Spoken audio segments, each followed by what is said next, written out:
Bugun jamiyatda bo'layotgan hodisa, voqealar, holatlardan kelib chiqib, musulmonlarimizni bir ogohlantirib qo'yish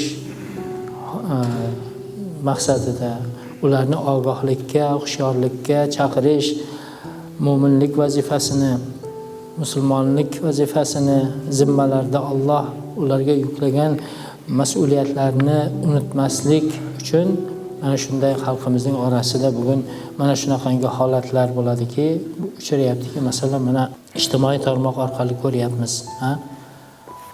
Go'daklarni dunyoga keltirib, qayerdadir chiqindixonalarga tashlab ketayotgan holatlar bor. Qarovsiz tashlab yo bo'lmasa e'tiborsizlik qildirib o'z holiga tashlab qo'yayotgan farzandlar bor. Yoki bo'lmasa 2-3 ta farzandi bor. Hech tomonini o'ylamasdan er-xotin ajrashib ketayotgan holatlar bor. Ertaga u go'daklarning taqdiri nima bo'ladi? Ertaga ular qanaqa inson bo'ladi?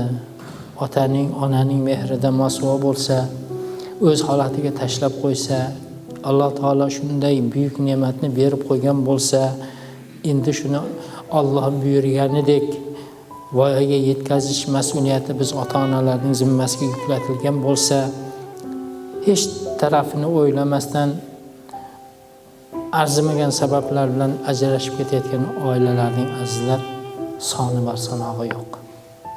2 tadan, 3 tadan, 4 tadan farzandlarni taqdirini o'ylamaydi, qiziqmas. Faqatgina o'zini o'ylaydi, er ham, xotin ham. Mana shuning uchun go'daklarga ham g'amxo'rlik nihoyatda kerak.